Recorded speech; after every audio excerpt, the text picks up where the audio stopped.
Hello, and welcome back to the channel. Today's video is going to be something really special. We're going to spend some time together talking about something the world desperately needs more of. And that's kindness. Now, I don't mean the big flashy actions that make the evening news or the grand gestures that everyone applauds. I'm talking about the simple, everyday kindness that ordinary people do without making a fuss about it. The kind of kindness that leaves a mark on someone's heart. The kind that stays with them long after you've walked away. The kind that might feel small and insignificant to you, but to someone else, it could mean absolutely everything. You've probably seen that image before, haven't you? A footprint made of flowers with those beautiful words written across it. Leave footprints of kindness wherever you go. It sounds simple enough when you first read it, almost too simple. But when you really stop and think about what it means, when you let it sink in properly, it becomes something quite powerful. It becomes a way of life, a philosophy, a purpose. So in this video, we're going to explore kindness together. Not just what it is, but why it matters so much right now in the world we're living in. We'll talk about how it changes you as the giver just as much as it changes the person receiving it. We'll look at the actual science behind kindness and why it literally heals our bodies and minds. I'll share real stories of everyday people who did simple things that created extraordinary ripples. We'll be honest about what stops us from being kind and how we can overcome those barriers. And I'll give you practical ways to weave kindness into every single day of your life without it feeling forced or fake. This isn't just a video you watch and forget about. This is an invitation. An invitation to become the sort of person who walks through life making things better. Someone who leaves the world just a little bit softer than they found it. Someone who understands deep in their bones that the smallest gestures often carry the biggest weight. Someone who knows that how you treat people, especially when no one is watching, that's who you really are. Now yes, this video is long. I'm not going to pretend otherwise, but kindness deserves our time, doesn't it? It deserves our full attention. It deserves to be explored properly, deeply, honestly. So here's what I want you to do. Get comfortable. Make yourself a cup of tea or coffee. Put your phone on silent. And let's spend this time together exploring one of the most beautiful parts of being human, our ability to be kind to one another. What kindness really is. So let's start at the beginning. What is kindness really? When most people hear that word, their minds go straight to the big things. They think about writing checks to charity or organizing massive fundraising events. They think about volunteering at soup kitchens or traveling to disaster zones to help rebuild communities. They picture grand gestures that everyone can see and applaud, the kind of things that make you feel like a proper good person, you know? But here's the thing. Real kindness is actually much simpler than all of that, and somehow it's also much more powerful. Kindness is really just a choice. It's a small moment where you decide to be gentle instead of harsh, where you choose to listen instead of walking past someone who clearly needs to talk, where you help instead of pretending you didn't notice, where you speak softly instead of raising your voice, where you're patient even when everything in you wants to snap, where you try to understand instead of immediately judging. Kindness is this quiet, calm thing. It doesn't announce itself when it walks into a room. It doesn't need anyone clapping or putting it on social media. It doesn't require recognition or praise or thank you cards. It simply is what it is. And that's what makes it so beautiful, really. Here's something most people don't realize. Most acts of kindness are completely invisible. You never get to see how far they travel. You never see how many people they end up affecting. You don't see the ripples spreading out from that one small thing you did. And that's actually what makes kindness so special. It's something you give without expecting anything back. You don't need proof that it mattered. You don't need someone to thank you or validate you or tell you what a good person you are. You just give it, and then you move on with your life. When you choose to be kind, you're creating a small moment of peace in someone's day. And that small moment, that tiny gesture that cost you almost nothing, it can mean absolutely everything to the person receiving it. It can be the one thing that keeps them going, the one light in an otherwise dark day. Now let me tell you what kindness is not, because I think there's a lot of confusion about this. Kindness is not weakness.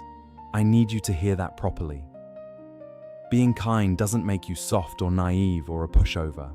Actually, it takes incredible strength to remain kind when the world around you is being harsh and cruel. It takes real courage to stay gentle when everyone else is angry and aggressive. It takes serious self-control to remain calm when chaos is swirling all around you. Kindness is also not about being a doormat. You can be kind and still have boundaries.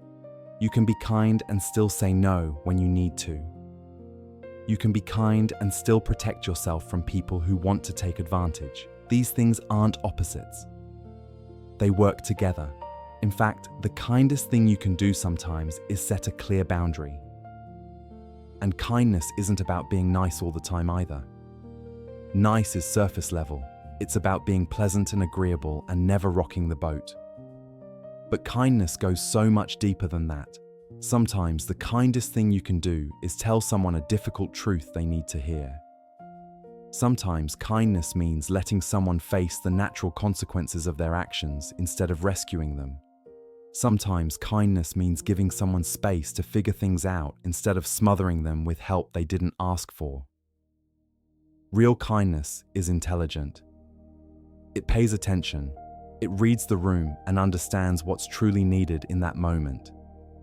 It acts with wisdom, not just emotion. So when we talk about kindness, we're talking about something really profound here. Something that requires you to be present and aware.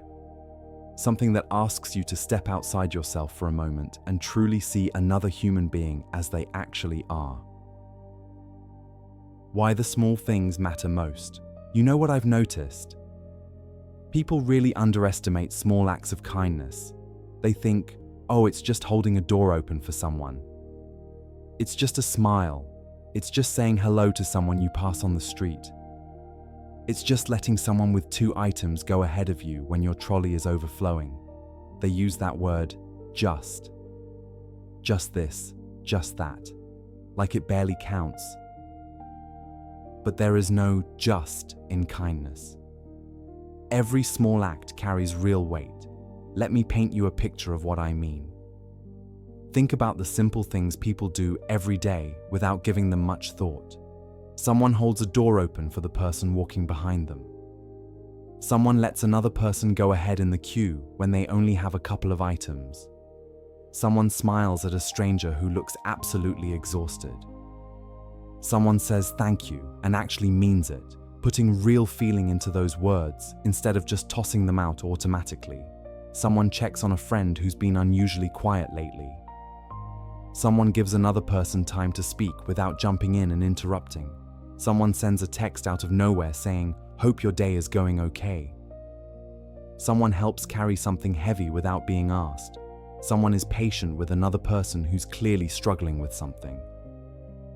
None of these things require money. They don't need special skills or training. They don't take hours of planning or preparation. They really only take one thing, a decision. A conscious choice in that moment to show up as a kind human being instead of just walking through life on autopilot. And these small acts matter because when you really think about it, small moments are what daily life is actually made of. Think about your average day. Most of it isn't made up of these big momentous events. It's made up of tiny interactions. The person scanning your shopping at the checkout. The colleague you pass in the corridor. The neighbor you see on the stairs. The person sitting next to you on the train. These little moments, they add up. They create the actual texture and feeling of our lives. And when those moments are kind, they change everything. Here's something really interesting that scientists have discovered about memory. People don't actually remember big events as clearly as you might think. Weddings become a bit hazy after a few years. Holidays start to blend together in your mind. That promotion you were so excited about, the details fade. But you know what stays absolutely sharp and clear? How someone made you feel. You remember the person who was kind to you when you were having the worst day of your life. You remember the stranger who stopped to help you when you were lost and confused. You remember the friend who actually listened when everyone else just wanted you to hurry up and get over it. You remember the teacher who believed in you when you didn't believe in yourself. These moments stay with us.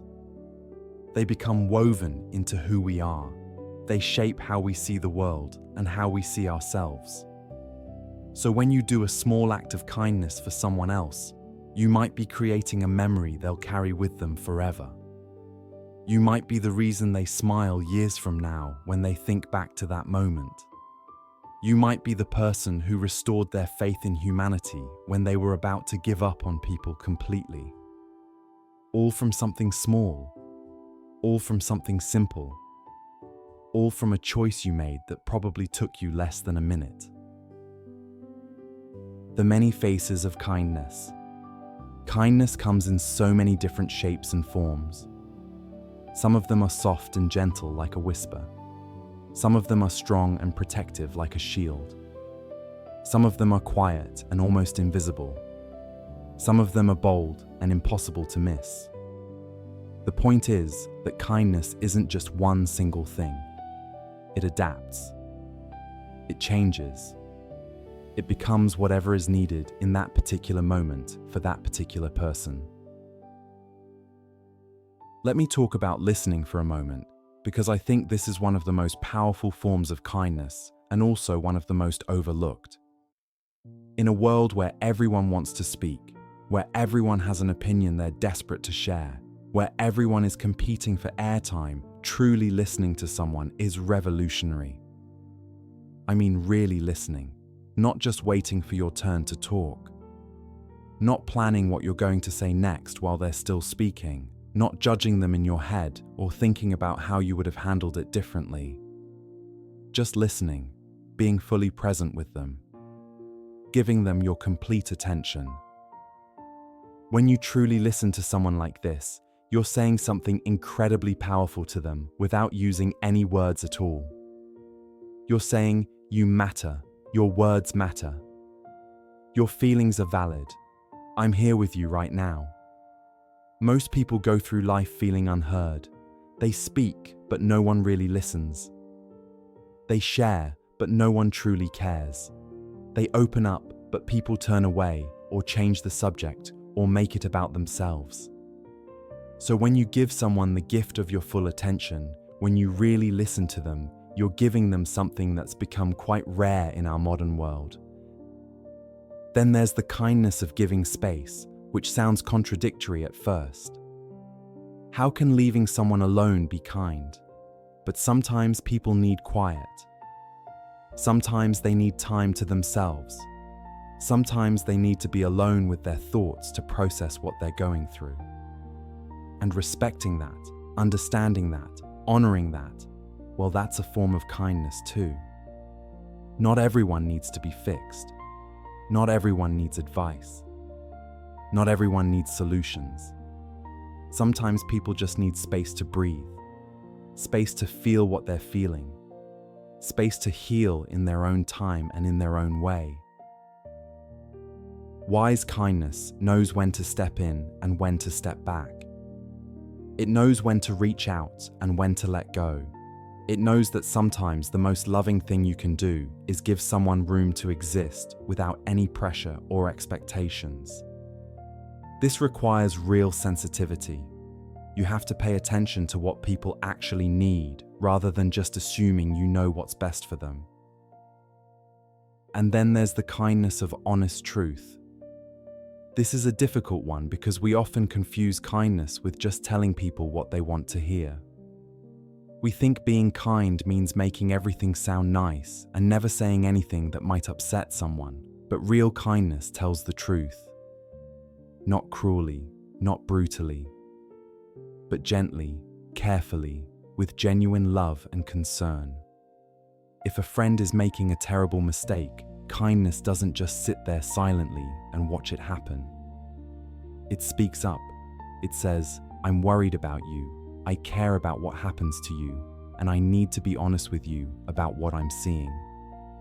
If someone you care about is hurting themselves in some way, kindness doesn't stay quiet and enable it. It reaches out with compassion and honesty. See, honesty without compassion is just brutality. It's cruelty disguised as truth-telling, but compassion without honesty is enabling.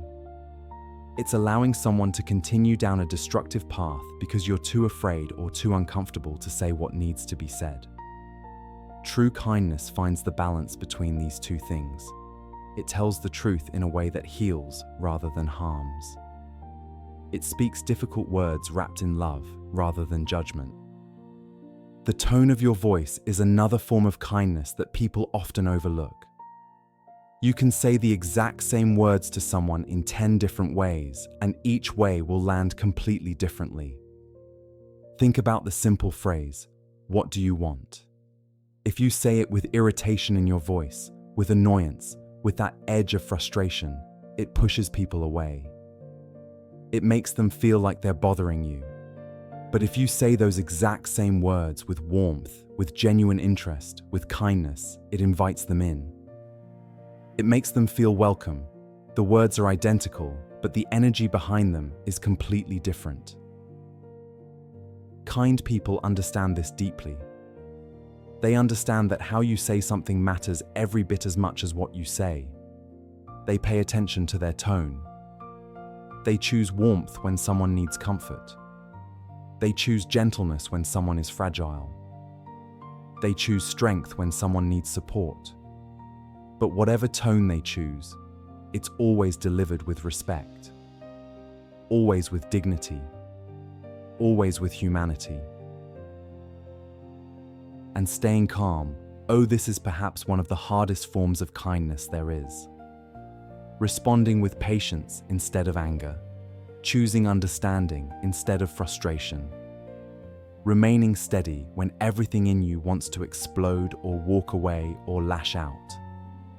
This kind of kindness is difficult because it requires you to manage your own emotions while also being present for someone else. It's easier to react. It's easier to snap. It's easier to let your irritation show, but staying calm, that's a gift you give to other people. Think about the last time someone was genuinely patient with you when you messed something up. How did it feel? It probably felt like relief, didn't it?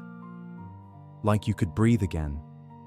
Like you weren't going to be destroyed by your mistake. That's what your calmness gives to other people. It creates safety. It gives them permission to be human. It allows them space to make mistakes without being crushed by shame or fear. It gives them a chance to learn and grow instead of just shrinking and hiding. The chain effect. This is one of the most powerful things about kindness, and it's something that most people never get to see. Kindness spreads. It multiplies. It creates ripples that extend far beyond that initial moment. You do one small thing for someone, and maybe that makes them feel a bit lighter. Maybe it helps them feel seen and valued and human. Maybe it reminds them that they're not alone in this world. And because of that, because someone showed them kindness, they might turn around and do something kind for someone else. And that person might pass it on again, and again, and again. This is how chains start. Chains you'll never see, chains you'll never hear about. Chains that can travel far beyond your lifetime and touch people in places you've never been. It's like dropping a stone into still water. You see the splash where the stone enters. You might see the first few ripples spreading out from that point, but you don't see how far those ripples actually travel. They keep going long after you've walked away. They reach shores you never knew existed.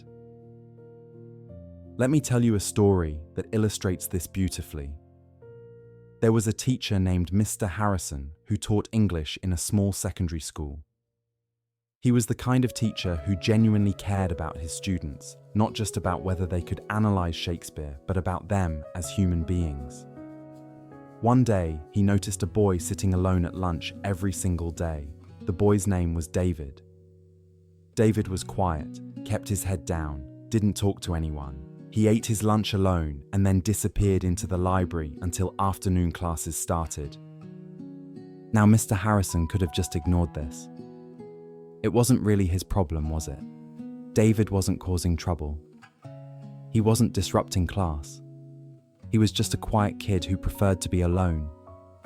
Most teachers would have left it at that, but Mr. Harrison didn't. He started sitting with David once a week at lunch. Not every day, because that might have felt overwhelming or forced. Just once a week. He didn't make a big production of it. He just casually sat down and shared his lunch with this quiet boy. At first, they didn't say much. Mr. Harrison would ask simple questions. How was your weekend? What are you reading? Anything interesting happening? And David would give short answers. But slowly, carefully, over many weeks, David started to open up.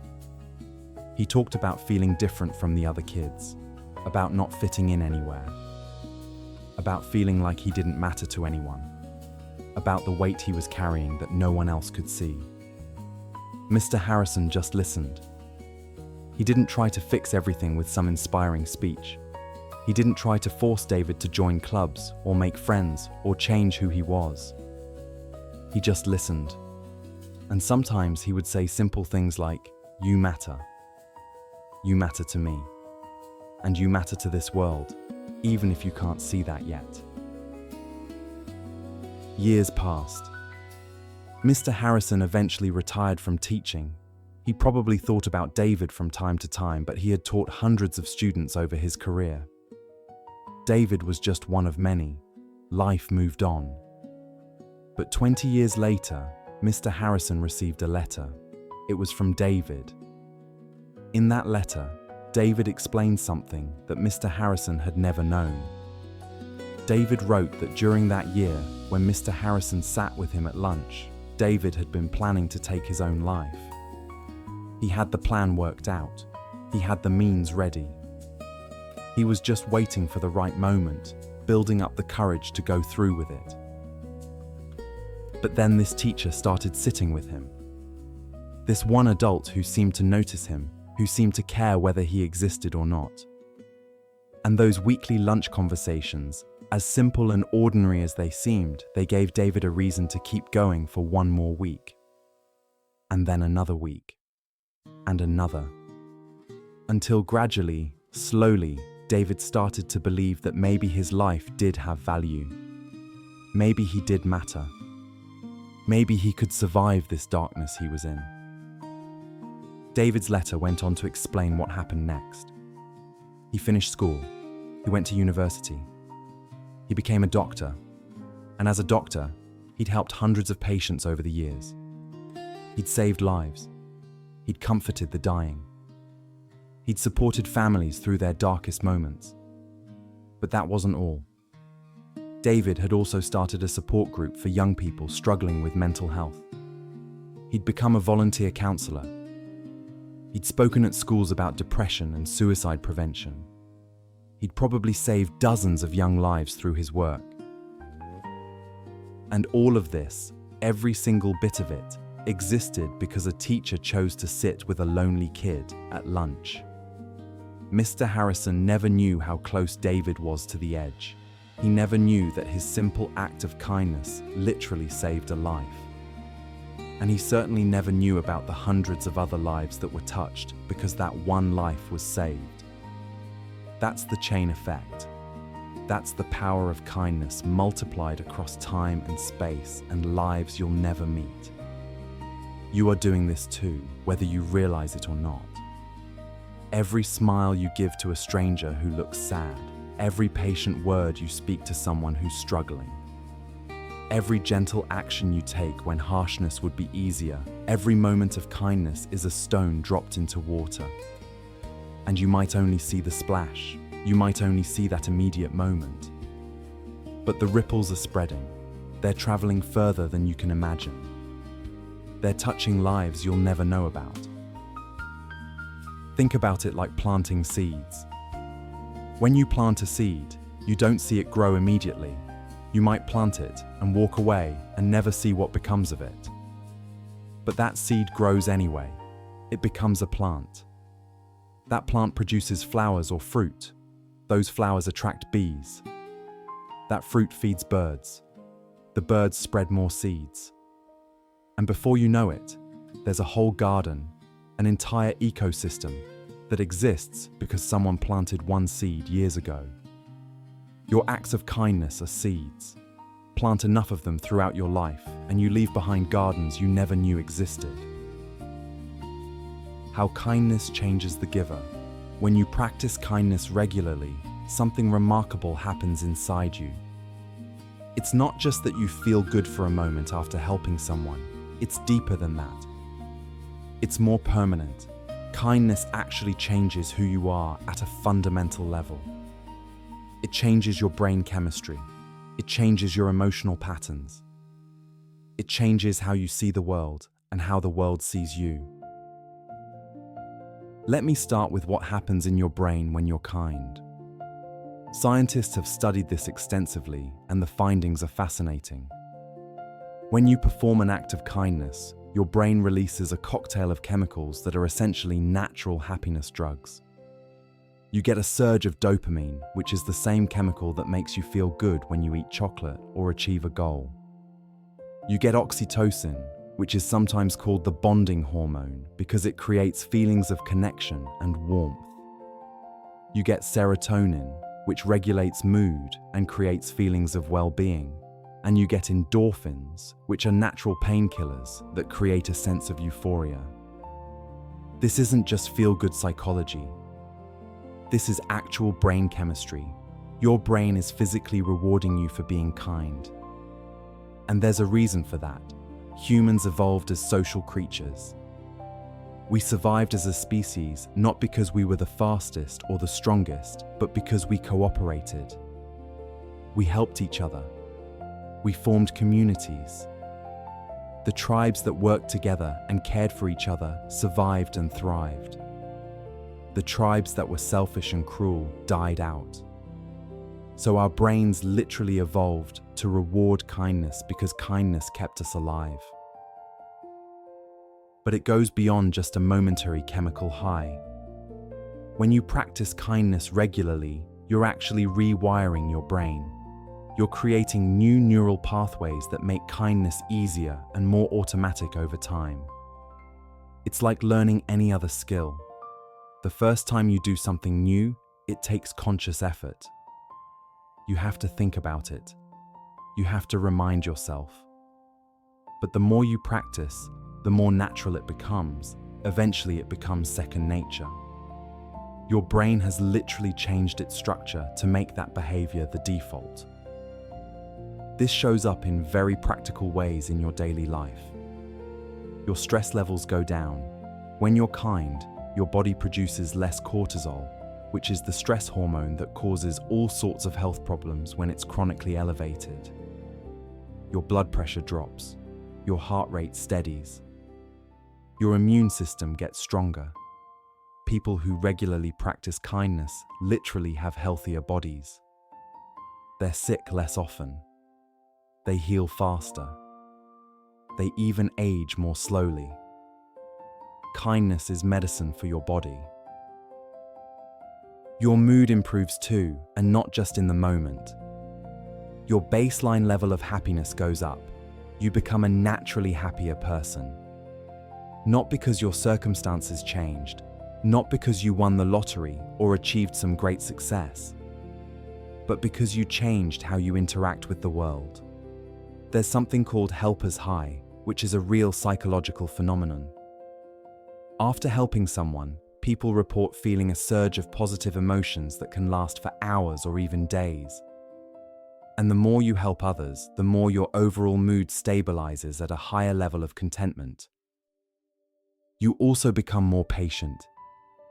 This one's interesting because patience is something most people struggle with. We live in a world of instant gratification. We want everything now. We get frustrated when things take time, or when people move slowly, or when we have to wait. But kindness teaches patience because kindness requires you to slow down. It requires you to meet people where they are instead of where you want them to be. And the more you practice this, the more patient you become in general. Your default response starts to shift. Where you once would have snapped at someone, you now pause. Where you once would have rushed past, you now take a moment.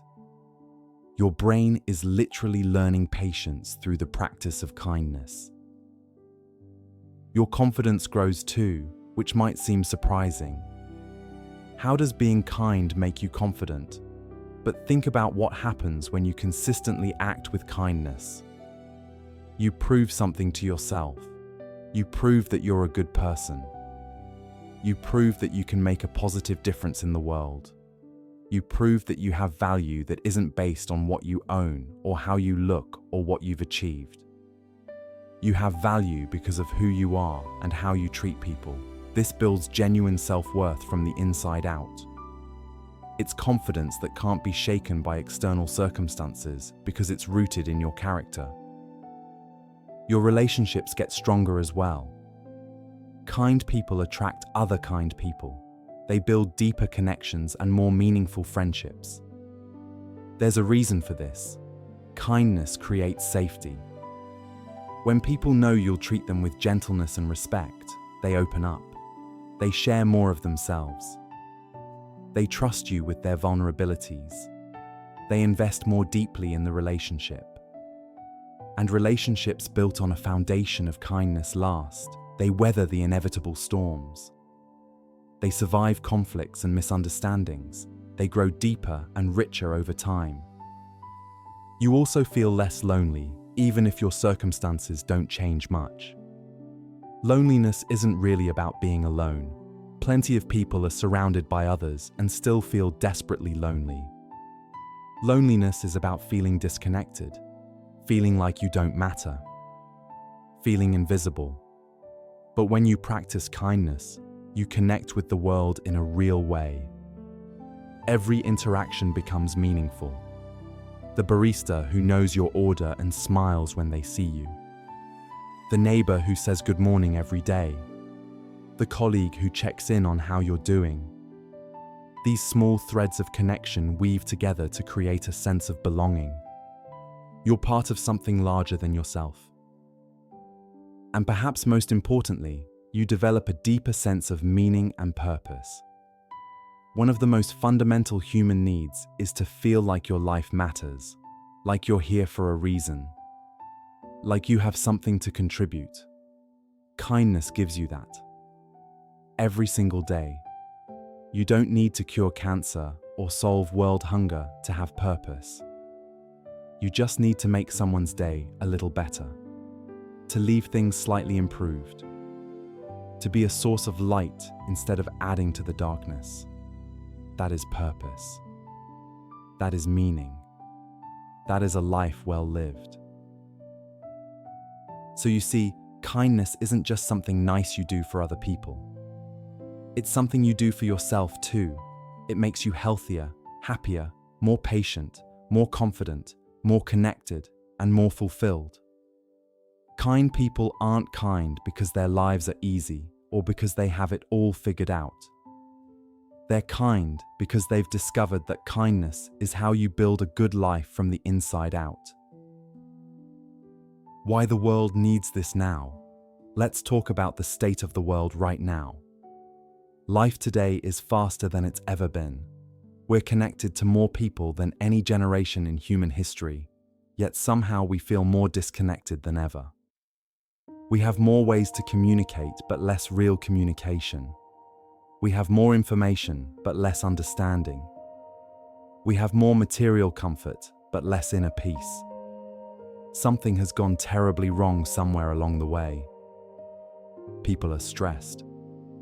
Genuinely stressed in ways that are affecting their physical and mental health. The pace of modern life is relentless. We're expected to be available constantly, to respond to messages immediately, to be productive every waking moment. There's no downtime anymore, no space to just be. No time to think or reflect or simply exist without purpose. We're burning out. We're exhausted not just physically, but spiritually. We're running on empty and there's no relief in sight. And people feel ignored. In a world where everyone is shouting for attention, most people feel like no one is actually listening. Social media has created this weird paradox where everyone is broadcasting their lives, but no one is truly connecting. We share our perfect moments online while hiding our struggles. We present carefully curated versions of ourselves while feeling increasingly fraudulent and alone. Everyone else seems to have it all together, which makes us feel like failures for struggling. But here's the truth. Everyone is struggling in some way. Everyone is carrying invisible weight. Everyone could use a little kindness. You never really know what someone is going through. You never know who cried before coming to work this morning, who's worried sick about money, who just lost someone they loved, who feels desperately lonely even in a crowd, who has no one to talk to about what they're really feeling, who's fighting their own mind every single day, who feels like they're not good enough, like they're failing at life, like they don't matter to anyone. Many people walk around every day feeling invisible, feeling like they could disappear and no one would notice or care. So when you show kindness to someone, even the smallest gesture, you're reminding them of something crucial. You're telling them that they matter, that they're seen, that they're not alone in this world, that humanity still exists, that people still care, that the world isn't as cold and harsh as it sometimes feels. This might sound dramatic, but it's really not. For some people, your small act of kindness might be the only positive human interaction they have that day. It might be the thing that keeps them going. We're also living through what experts are calling a loneliness epidemic. More people report feeling lonely now than ever before, despite being more connected than any previous generation. We have thousands of followers and friends online, but no one to call at 3 in the morning when we really need someone. We share our lives on social media, but hide our pain. We present perfect versions of ourselves while falling apart inside. And everyone else is doing the same thing, so we all feel like we're the only ones struggling, like everyone else has figured out life except us. But that's not true. Nobody has it all figured out. Everyone is making it up as they go along. Everyone is dealing with something difficult. Everyone needs kindness. And kindness breaks through that isolation. When you're genuinely kind to someone, when you really see them and acknowledge their humanity, you're telling them they're not alone. That connection, even if it's brief, reminds people why life is worth living. The world also feels incredibly divided right now. Politics, religion, race, class, every possible category we've invented to separate ourselves from each other. Everyone's shouting, nobody's listening. Everyone's offended, nobody's understanding. Everyone's entrenched in their position, nobody's willing to consider another perspective. Arguments everywhere, conflict at every turn. Anger like a thick fog over everything. This is exhausting. It's draining. It makes people hard and defensive and closed off. Kindness is the antidote to this division. Kindness doesn't require agreement. It doesn't require seeing eye to eye on politics or religion or anything else. It just requires recognizing the human being standing in front of you, seeing that they have feelings and struggles and a story you don't know. When you approach someone with kindness, even someone you disagree with, you create possibility. Possibility for actual dialogue instead of just shouting matches. Possibility for understanding instead of judgment. Possibility for connection instead of division. You don't have to change your mind about important issues. They don't have to change theirs, but you can both remain human to each other. You can disagree and still treat each other with basic respect and dignity. This is what kindness offers. Not a solution to every problem, but a way to stay connected, even through disagreement. And that matters more than you might think, because the opposite of love isn't hate. It's dehumanization. It's seeing other people as less than human, as enemies, as others. Kindness keeps us human to each other. Everything is also so fast now. Fast food, fast fashion, fast communication, fast everything. We're expected to respond to emails immediately, to be available constantly, to be productive every moment, to optimize every second of our days. There's no space left for slowness, no time for reflection, no room to just be without doing. We're running ourselves ragged and calling it success. We're burning out and calling it ambition. We're losing ourselves and calling it necessary. In this rushed world, kindness is an act of rebellion. It says, slow down. You don't have to hurry through this moment. This person in front of you deserves your time and attention. You are not a machine. You're a human being, and so are they. When you give someone patience, you're giving them permission to breathe. When you give someone time, you're giving them permission to exist without pressure. When you give someone understanding, you're giving them permission to be imperfect. This is radical in a world that demands perfection and productivity above all else. We've also lost community in many ways.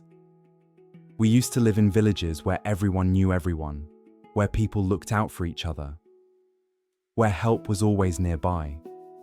But modern life has fractured that. We live in the same building as people we never speak to. We pass the same faces every day without learning their names. We're physically close but socially distant. And this creates vulnerability. When no one knows you, no one notices when you're struggling. When no one checks on you, you can fall through the cracks. When no one cares, you can suffer in complete silence. Kindness rebuilds community one interaction at a time. It doesn't have to be anything big. It can be as simple as learning your neighbor's name, saying hello to the same person you pass every day, checking on the elderly person who lives alone, offering help before being asked. These small threads weave together to create a safety net, a web of connection that catches people when they fall, that notices when someone's struggling, that makes sure no one suffers completely alone. And let's talk about our digital lives for a moment. We spend hours on screens every day, scrolling, watching, reading, but not truly connecting. We see curated lives and highlight reels and perfect moments, but we don't see the reality behind them. We don't see the loneliness, the struggles, the pain that everyone carefully edits out. And so we feel inadequate. We feel like everyone else has it together except us. We feel like we're failing at life. This comparison is poisonous. It's making us miserable. Kindness brings us back to the real world. It reminds us that genuine connection happens face to face, voice to voice, heart to heart. It reminds us that a real smile is worth more than 1,000 likes, that an actual conversation matters more than 100 comments, that a real hug heals in ways that an emoji never can. Kindness is analog in a digital world. It's real in a world of filters and facades. And that makes it more precious than ever. The barriers to kindness. If kindness is so good, if it benefits both the giver and the receiver, if it makes the world better, then why don't we do it more often? What stops us from being kind? Let's be honest about the barriers, because understanding them is the first step to overcoming them. One of the biggest barriers is fear. Fear that our kindness will be rejected. Fear that we'll look stupid or naive. Fear that people will think we have an ulterior motive. Fear that we'll be taken advantage of. Fear that we'll do it wrong somehow and make things worse instead of better. This fear keeps us silent, keeps us still, keeps us from reaching out even when we want to. We see someone crying and we want to ask if they're okay, but we don't. Because what if they tell us to mind our own business? What if they get angry that we noticed? We see someone struggling and we want to help, but we don't. Because what if they feel insulted by the offer? What if they think we're implying they're not capable? We want to compliment someone, but we don't. Because what if they think we're weird or creepy or hitting on them? Fear robs us of countless opportunities to spread kindness. But here's the truth about this fear. Most people actually appreciate kindness, even if they don't always know how to respond to it. Even if they seem awkward or uncomfortable in the moment, deep down, they appreciate that someone cared enough to try. They appreciate being seen. And even if your kindness is rejected, it still mattered. You still chose to be good. You still showed up as the person you want to be. And that is always the right choice, regardless of how it's received. Another barrier is simply being too busy and distracted. We're all rushing from one thing to the next with our minds full of to-do lists and deadlines and worries. In this state, we don't notice opportunities for kindness. We don't see the person who needs help. We don't hear the person who needs listening. We don't pick up on the subtle signals that someone is struggling. We're too busy, too distracted, too overwhelmed.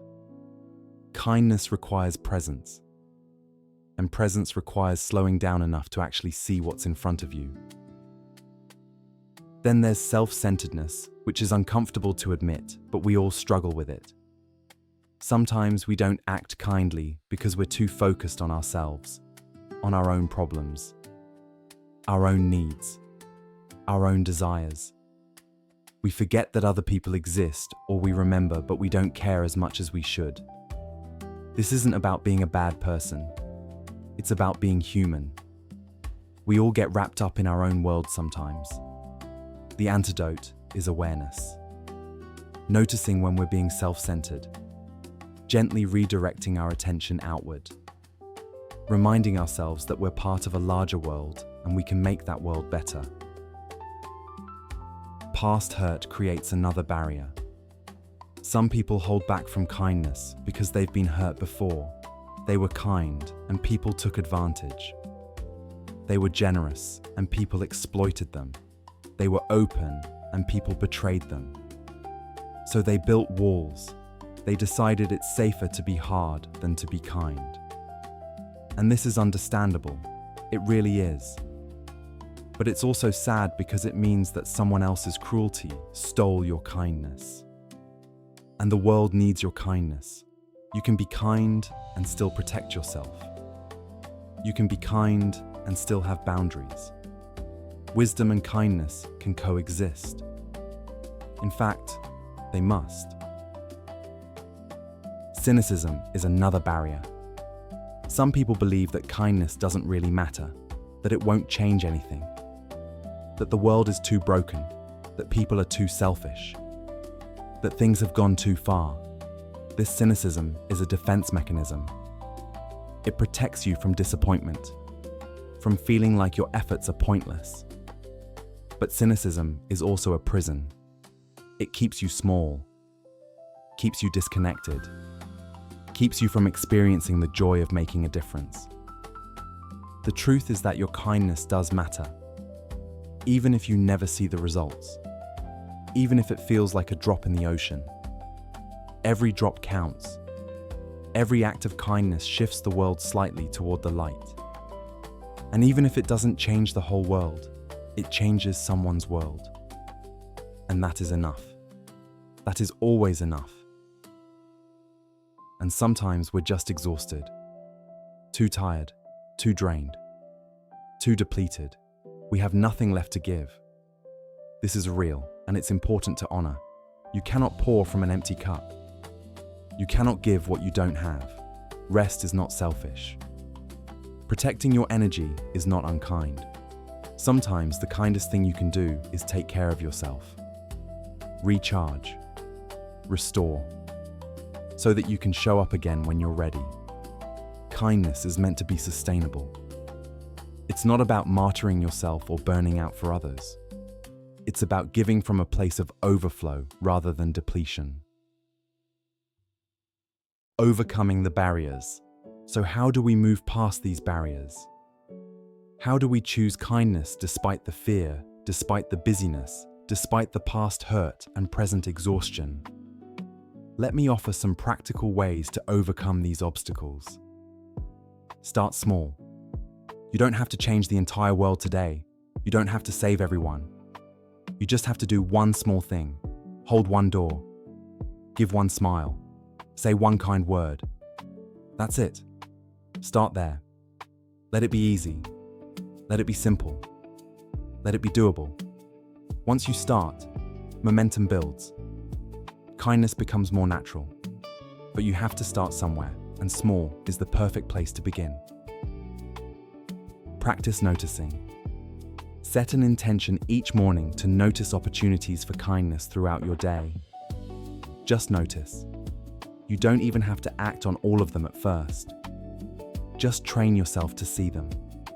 The person who looks sad. The moment when patience would help. The situation where a kind word would make a difference. The more you practice noticing, the more opportunities appear.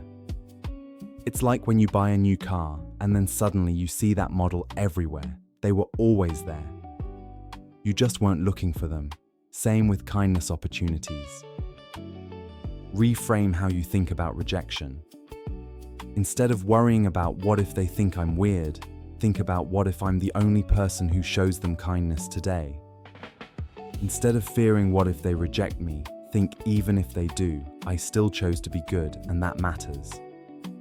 Instead of worrying what if I do it wrong, think imperfect kindness is infinitely better than perfect indifference. When you reframe rejection this way, it loses its power over you. Create kindness habits. Make kindness automatic by building it into your routine. Every morning, text one person something encouraging. Every day, do one thing to help someone without being asked. Every evening, reflect on one kind moment from your day. When habits form, you don't have to rely on willpower or motivation. You don't have to decide each time whether to be kind. It just happens naturally, like brushing your teeth. You don't debate whether to do it. You just do it. Protect your energy so you can be consistently kind without burning out. Set boundaries that allow you to give generously without depleting yourself. Learn to say no to things that drain you so you can say yes to things that matter. Take time for rest and restoration. Fill your own cup so you can fill others' cups. This is not selfish. This is how you practice kindness for a lifetime instead of just for a moment before collapsing from exhaustion. Find your people. Surround yourself with other kind people who remind you of who you want to be. People who inspire you to be better. People who celebrate acts of kindness instead of mocking them. Your environment shapes you whether you realize it or not. If you're surrounded by cynical, harsh people, that rubs off on you. But if you're surrounded by kind, generous people, that rubs off on you too. Choose your environment carefully. And remember your why. On hard days when you don't feel like being kind, when you're tired or frustrated or hurt, remember why it matters. Remember how it feels when someone is kind to you. Remember the ripple effect. Remember that you're building the kind of world you want to live in. Remember that your children are watching and learning from you. Remember that kindness is how you want to be remembered when you're gone. Your why will carry you through the moments when your motivation fades.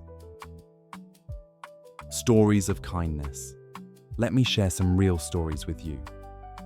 Stories of ordinary people who did extraordinary things simply by choosing kindness.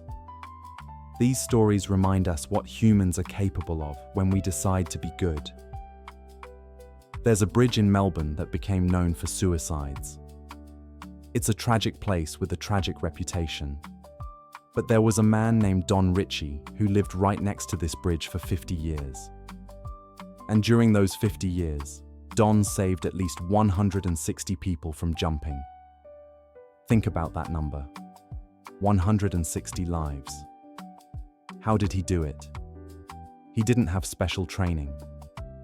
He wasn't a therapist or a counselor. He was just a man who chose to pay attention and to care.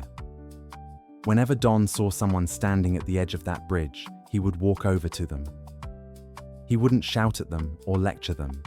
He wouldn't say, "Don't jump," or "You have so much to live for," or any of those things that people usually say. He would simply ask, "Can I help you in some way?"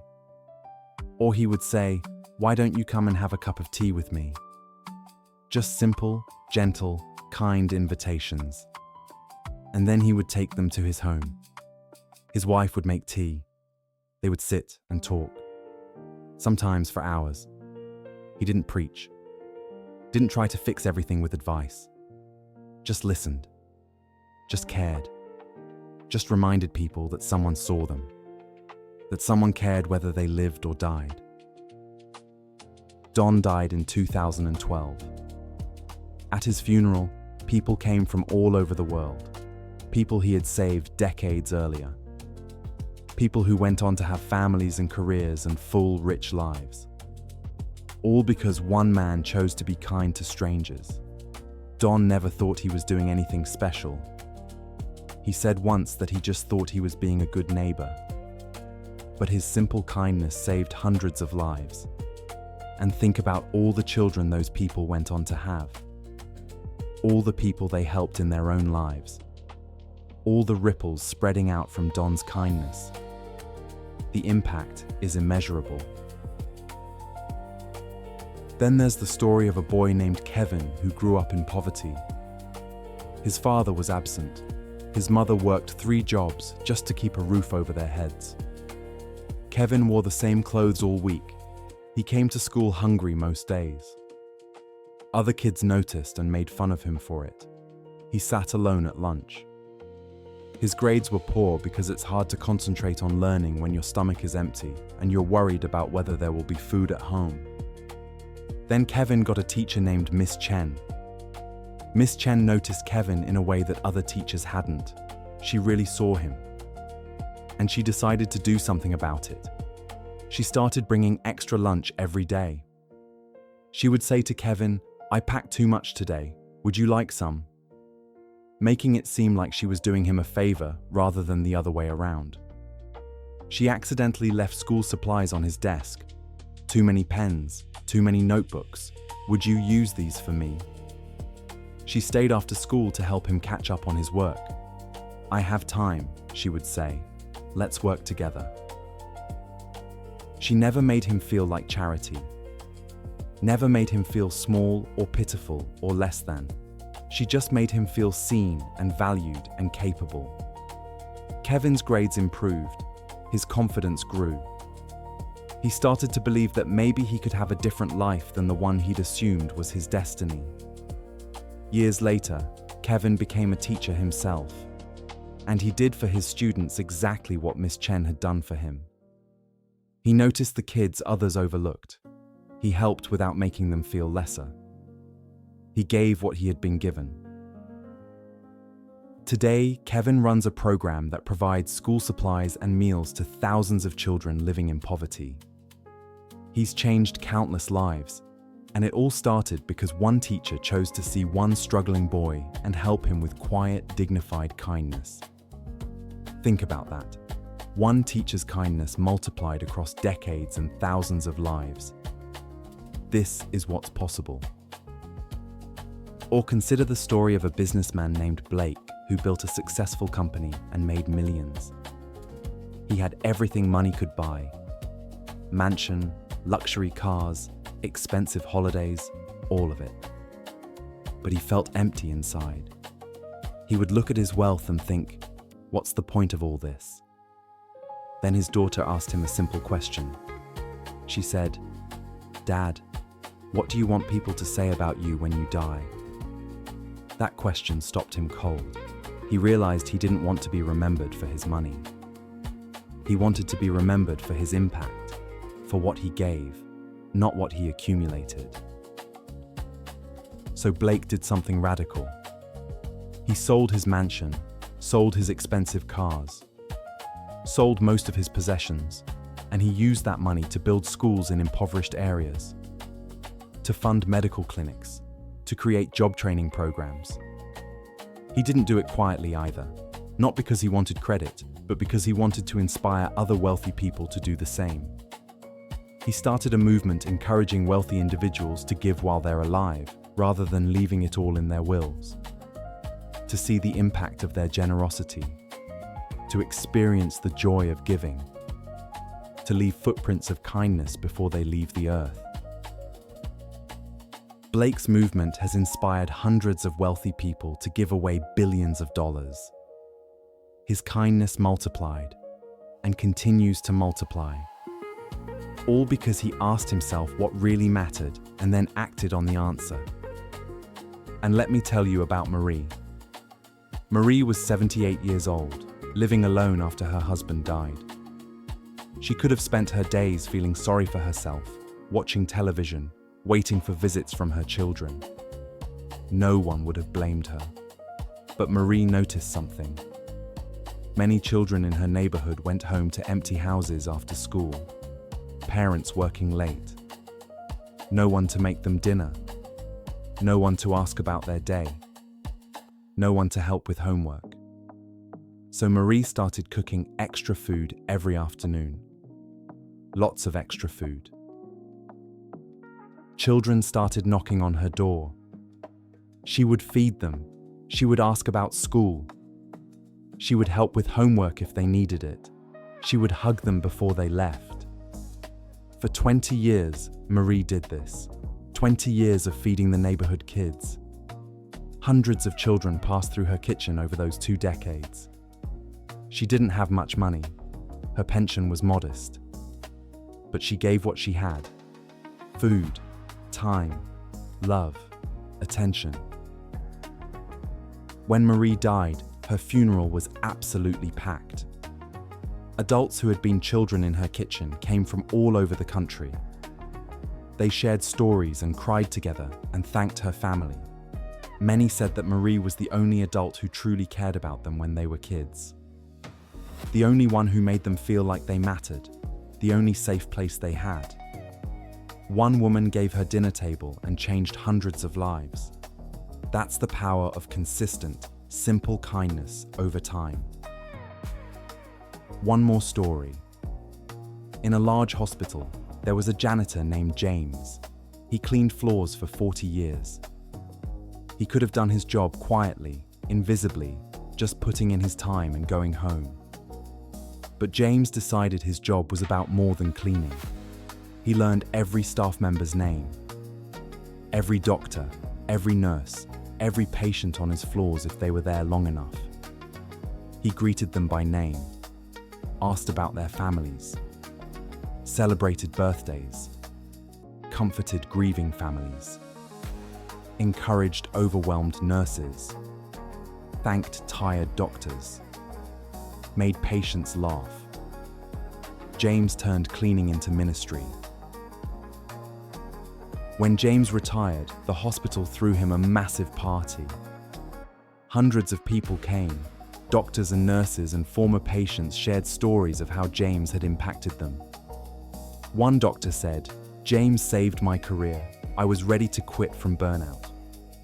James noticed. He talked to me every day, encouraged me, reminded me why I became a doctor. I stayed because of him. A nurse said, James helped me through my divorce. He would check on me every day, pray with me if I wanted. He was more than a janitor.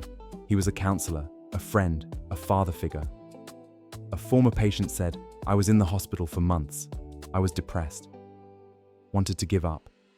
James visited me every day. Made me laugh. Gave me hope. I left stronger because of him. James didn't have a fancy title. Didn't have wealth. Didn't have power. But he had kindness. And he used it every single day for 40 years. And he changed lives. Countless lives. All from his decision to do his ordinary job with extraordinary kindness. These stories matter because they remind us that we don't need to be special or wealthy or powerful to make a real difference. We just need to be kind, consistently, genuinely, with the people right in front of us. The science of kindness. Let's talk about the science for a bit, because kindness isn't just a nice philosophical idea. It's backed by solid research. Scientists have been studying kindness for decades, and the findings are remarkable. Your brain on kindness is quite literally different than your brain in a neutral state. When you perform an act of kindness, specific areas of your brain light up. Specifically, the areas associated with reward and pleasure. The same areas that activate when you eat delicious food, or listen to music you love, or accomplish something you're proud of. Your brain treats kindness like a reward. It releases dopamine, which creates what scientists call helper's high. This isn't a metaphor or an exaggeration. It's a real chemical response in your brain. You are literally getting high on helping others. Why would evolution design us this way? Because cooperation is what allowed humans to survive and thrive. We're not the biggest or strongest or fastest animals. But we could work together. We could help each other. We could form communities that protected and supported every member. The tribes that cooperated survived. The tribes that were selfish died out.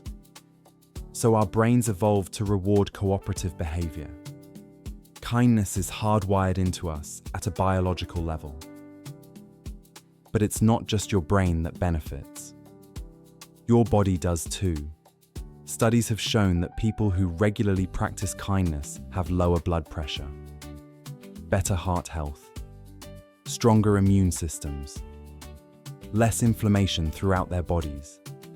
They get sick less often. They recover from illness faster. They even age more slowly. Kindness is medicine in the most literal sense. Why does this happen? Partly because kindness reduces stress. When you're kind, your cortisol levels drop. Cortisol is the stress hormone that causes all sorts of health problems when it stays elevated. It damages your heart, weakens your immune system, disrupts your sleep, contributes to anxiety and depression. But kindness brings those cortisol levels down. Your heart rate steadies. Your blood pressure drops. Your body relaxes. Over time, this has compound effects. Your body simply functions better when you're regularly kind. Your mental health benefits enormously as well. People who practice kindness regularly report lower levels of depression and anxiety, higher levels of life satisfaction, greater sense of purpose and meaning, better self-esteem, more resilience in the face of challenges. These aren't small effects either. The impact of regular kindness on mental health is comparable to the impact of therapy or medication for many people. Why is kindness so good for mental health? Several reasons. First, it connects you to something larger than yourself.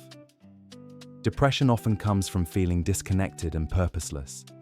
When you're kind, you're reminded that you matter, that your actions have impact, that you're part of something bigger. This creates meaning and purpose. which are fundamental to mental well-being. Second, kindness shifts your focus outward. Depression and anxiety are often characterized by excessive self-focus. You're stuck in your own head, ruminating on your problems and worries. But when you're being kind, your attention moves to someone else, their needs, their feelings, their situation. This gives you a break from your own mental loops, and often you realize that your problems, while real, aren't as overwhelming as they seemed. Third, kindness builds self-worth in a healthy way. When you consistently act with kindness, you prove to yourself that you're a good person. Not based on external measures like your job title or bank balance or social media following, but based on who you are and how you treat people. This is the kind of self-worth that lasts because it's rooted in character rather than circumstances. There's also fascinating research on what scientists call moral elevation. When people witness acts of kindness, even if they're not directly involved, they experience an emotional lift. They feel inspired, uplifted, moved, and they're more likely to act kindly themselves. Kindness is literally contagious. One act of kindness inspires multiple other acts. Studies have tracked this through social networks and found that kindness spreads up to 3 degrees of separation. If you're kind to someone, they're more likely to be kind to someone else, who's more likely to be kind to someone else, who's more likely to be kind to someone you've never met. Your kindness influences people you'll never meet through the people who connect you. Think about what this means. Every act of kindness you perform doesn't just affect that one person in that one moment. It potentially affects dozens or hundreds of people through this ripple effect. This is the chain reaction we talked about earlier, but now we have scientific proof that it's real. Research on children is particularly interesting. Children who grow up in environments characterized by kindness develop better social skills, higher emotional intelligence, better academic performance, and lower rates of behavioral problems. They have more empathy for others and stronger sense of self-worth. Kindness literally shapes developing brains. When children experience kindness, they learn to give kindness. When they witness kindness, they practice kindness. The environment you create through your kindness affects the next generation at a neurological level. So you see, kindness isn't just feel-good philosophy. It's hard science. It changes your brain chemistry. It improves your physical health. It boosts your mental health. It influences others to be kind. It shapes children's development. The evidence is overwhelming. Kindness is one of the most powerful forces for good that exists. And it's available to every single person. You don't need money. You don't need special training. You don't need permission. You just need to choose it. Kindness across cultures. One of the most beautiful things about kindness is that it's universal. Every culture values it. Every religion teaches it. Every philosophy promotes it. It's one of the few truly universal human values. But kindness takes different forms in different cultures, and I think it's worth exploring some of these variations because they all teach us something valuable. Many Eastern philosophies center on the interconnectedness of all things. The idea that we're not separate individuals but parts of one whole. That harming another person is really harming yourself. That helping another person is helping yourself. In Buddhism, there's a practice called metta, or loving-kindness meditation. You start by directing goodwill toward yourself, then toward loved ones, then toward neutral people, then toward difficult people, and finally toward all living beings. The point is to cultivate unconditional kindness that doesn't depend on whether someone deserves it or whether you like them. Just universal goodwill toward all beings. Hinduism teaches the principle of ahimsa, which means non-harm. It's the commitment to cause no harm through your thoughts, words, or actions. This goes beyond just not being violent. It's about being actively gentle and kind in all your interactions. Every word you speak, every thought you think, every action you take should be filtered through this lens of causing no harm. Confucianism teaches Ren, which translates roughly as humaneness or benevolence. It's the quality of being compassionate and ethical in all your relationships. Confucius taught that this is what makes someone truly human. You can have knowledge and skill and success, but without Ren, without fundamental kindness and compassion, you're missing the most important quality. Western religions emphasize kindness just as strongly. Christianity teaches to love your neighbor as yourself, to turn the other cheek when someone wrongs you, to go the extra mile, to give to those in need. Jesus' entire ministry was characterized by kindness toward those society rejected. The outcasts, the sick, the sinners. His message was that everyone deserves compassion and dignity. Judaism teaches tikkun olam, which means repairing the world. There's a beautiful idea in Jewish thought that the world was created incomplete and humans have the responsibility to complete it through their good deeds. Through acts of justice and kindness, we literally repair what's broken in the world. Every kind act is a small repair. String enough of them together and you've transformed reality.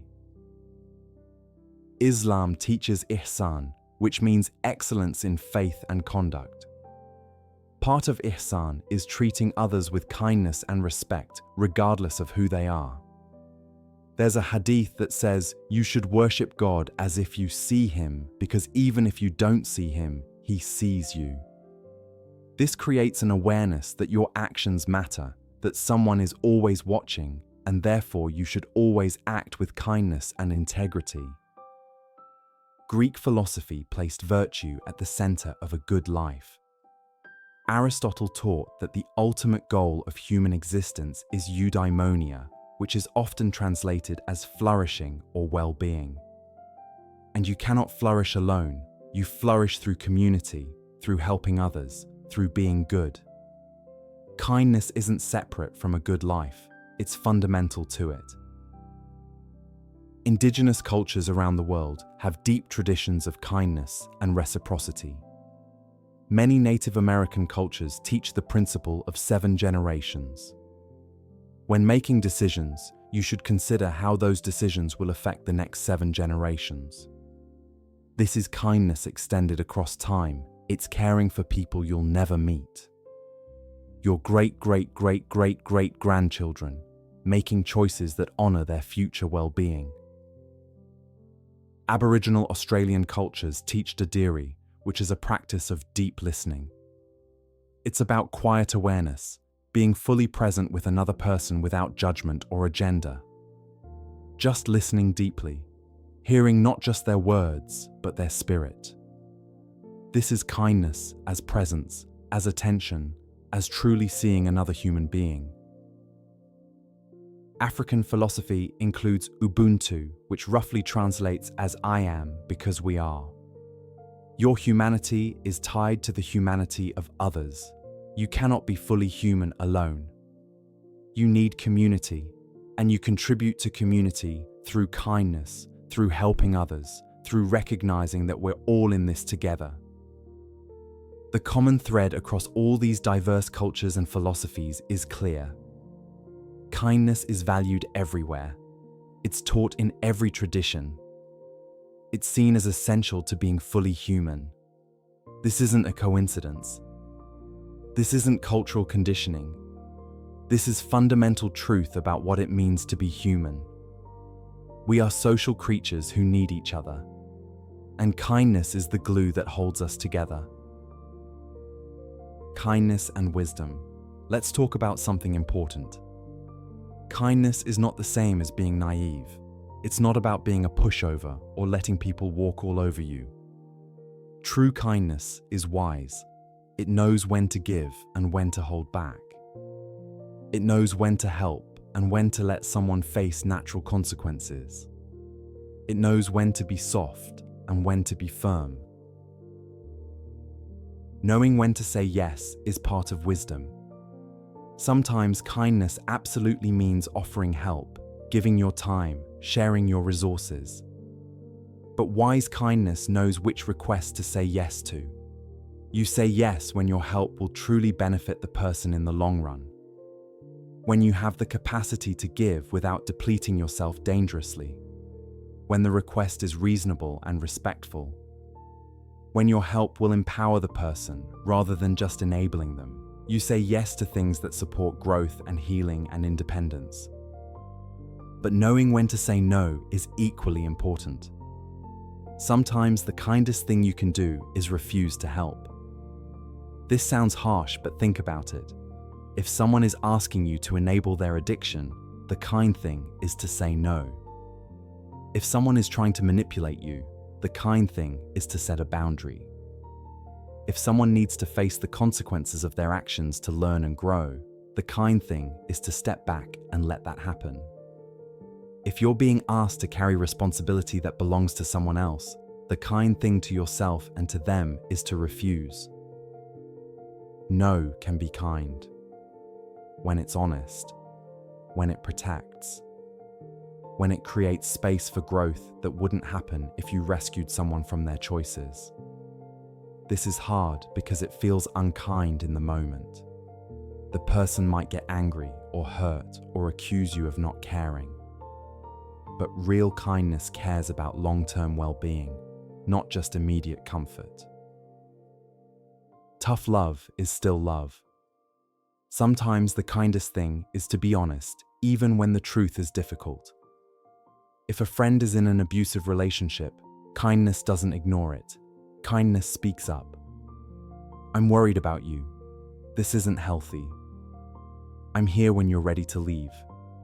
If a family member has an addiction, kindness doesn't enable it. Kindness confronts it. I love you, but I won't support your addiction. I'll help you get treatment, but I won't give you money to continue destroying yourself. If a child is making bad choices, kindness doesn't rescue them from every consequence. Kindness lets them learn. I love you, and I'm here for you. But you made this choice, and you need to face what comes from it. This is uncomfortable kindness. Hard kindness. But it's still kindness because it serves the person's highest good, not just their immediate wants. Discernment is key here. Wise kindness can tell the difference between someone who genuinely needs help and someone who wants to exploit your generosity. Between someone who's struggling and someone who's manipulating. Between someone who will use your help to grow and someone who will waste it. How do you develop this discernment? Pay attention, notice patterns. Listen to your intuition. Your gut often knows things before your conscious mind catches up. Learn from experience. If you've been taken advantage of before, those lessons have value. Don't let past hurt make you cynical, but do let it make you wise. Ask questions before giving. What exactly do they need? Why? What have they tried already? What's their plan going forward? Consider long-term impact, not just immediate relief.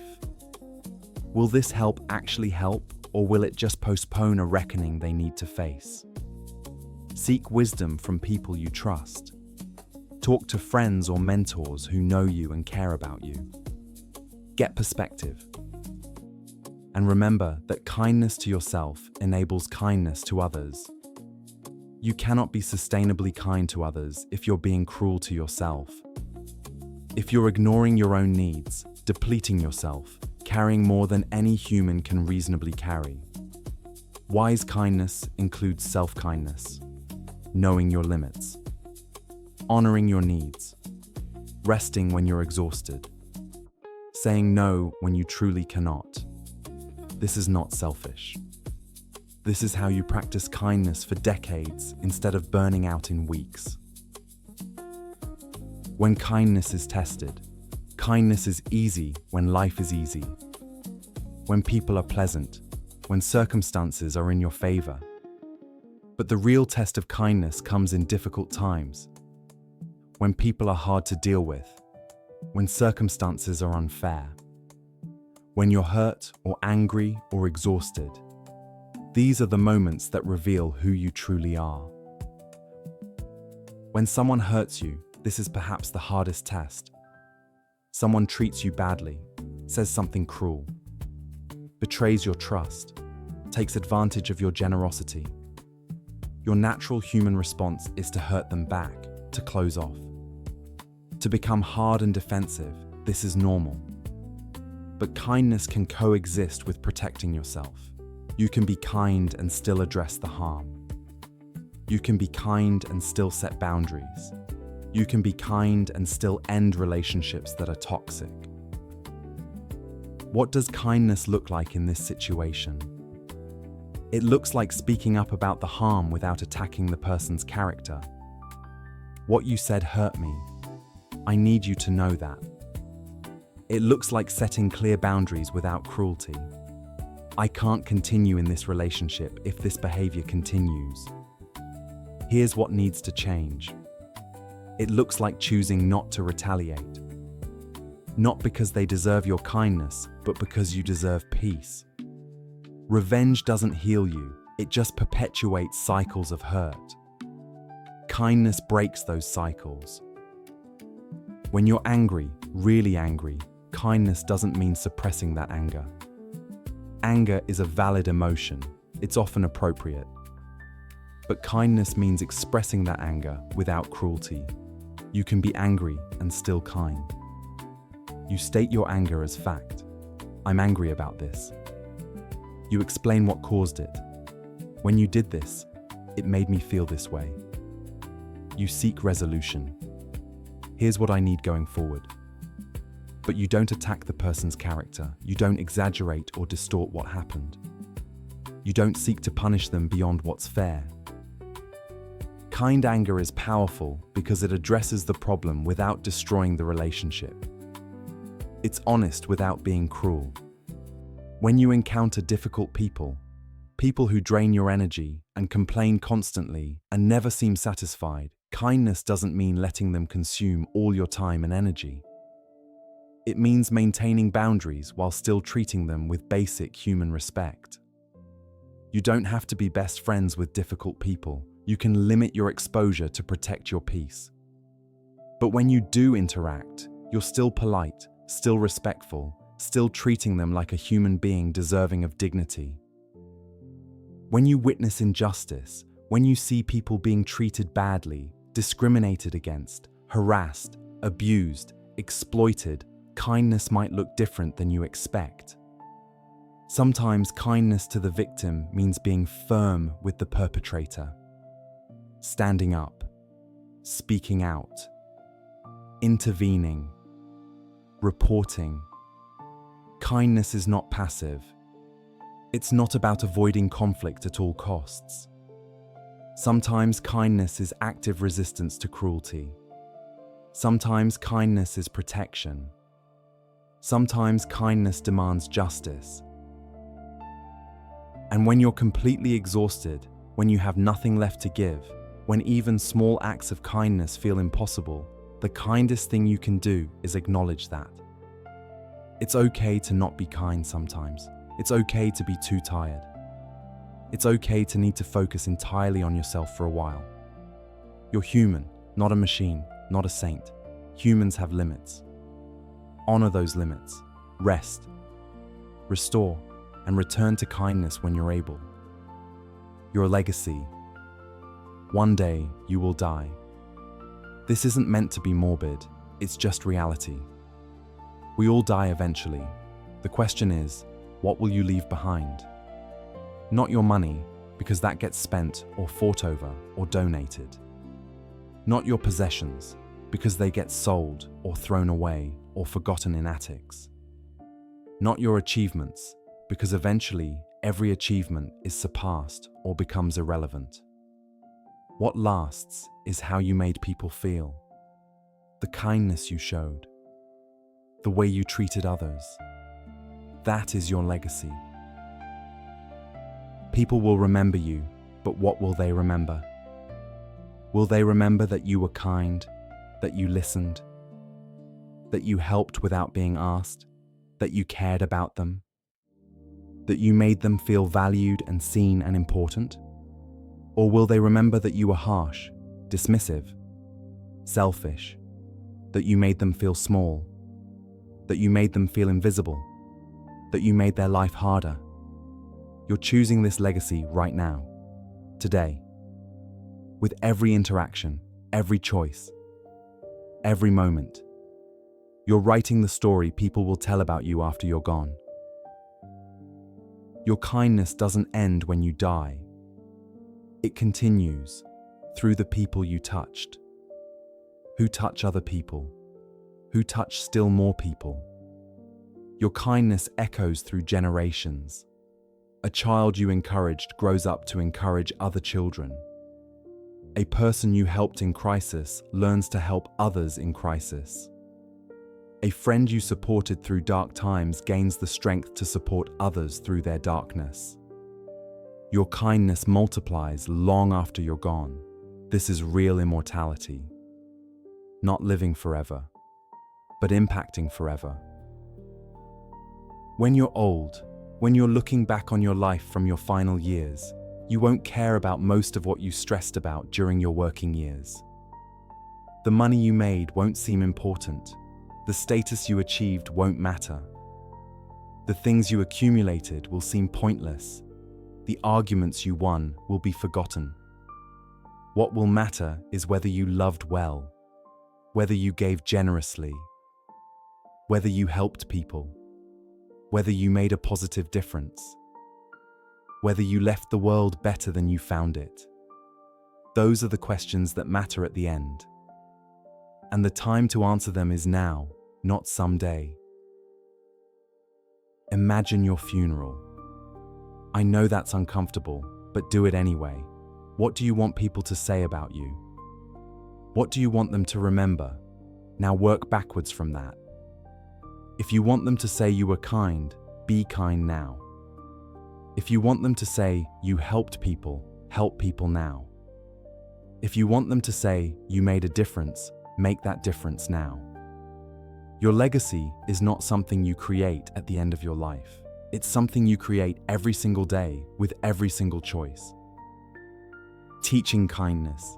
If you have children or work with children or influence children in any way, you have a profound responsibility to teach them kindness, not by lecturing them about it, but by modeling it, by living it in front of them. Children don't learn from what you say nearly as much as they learn from what you do. They're watching you constantly, absorbing everything, learning not from your words, but from your actions. So let them see you be kind. Let them watch you hold doors for strangers. Let them hear you say please and thank you and mean it.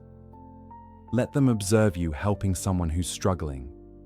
Let them notice how you speak kindly even when you're frustrated. Let them see you apologize when you're wrong. Let them watch you listen when others speak. Let them witness you giving without expecting anything back. They're learning all the time. Make sure they're learning kindness. Talk about kindness too.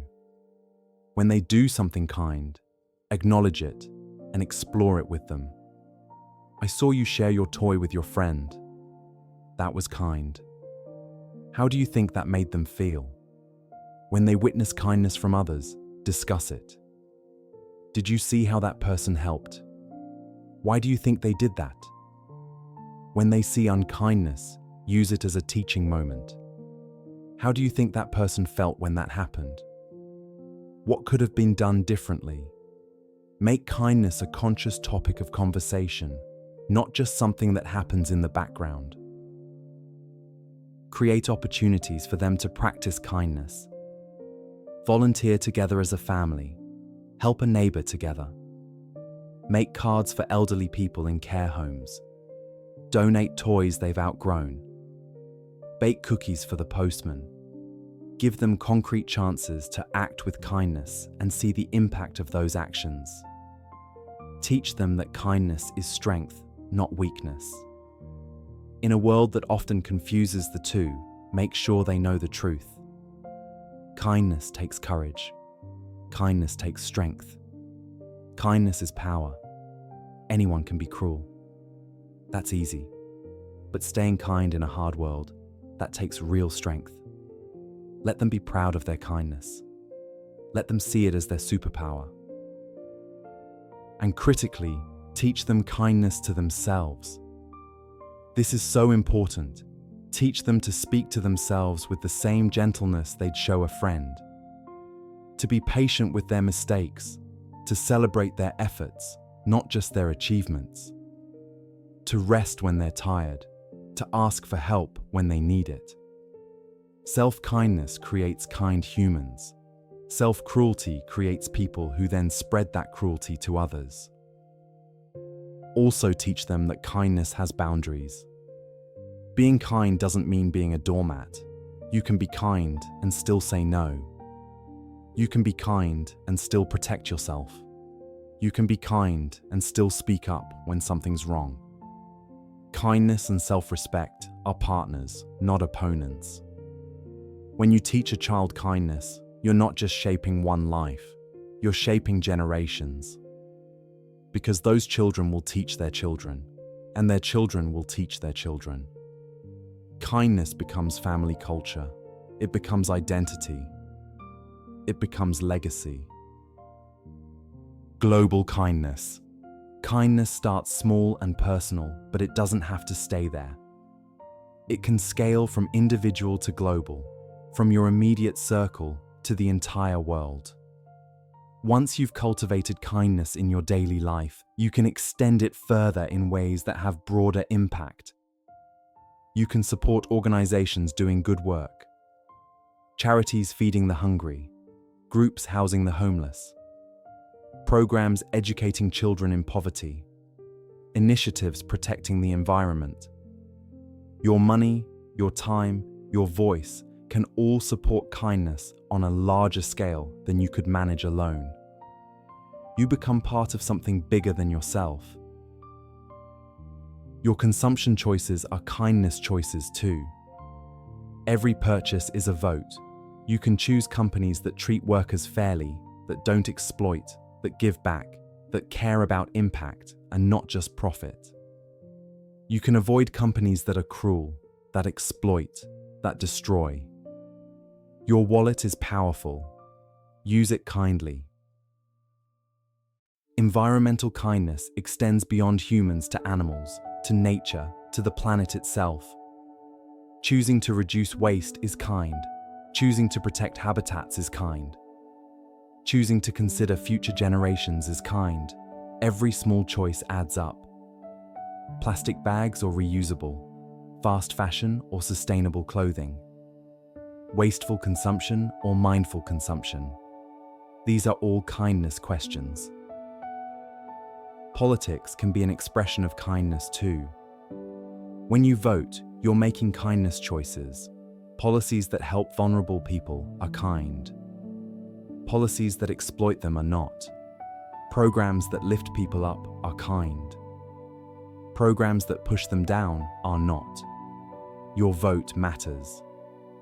Use it with kindness in mind. Online, you can be a force for kindness in a space that's often cruel. Share truth instead of lies. Share hope instead of fear. Share love instead of hate. Engage respectfully, even with those you disagree with. Call out cruelty when you see it. Amplify voices that are marginalized. Support creators doing good work. The internet can be a terrible place, but it doesn't have to be. You can make your corner of it better.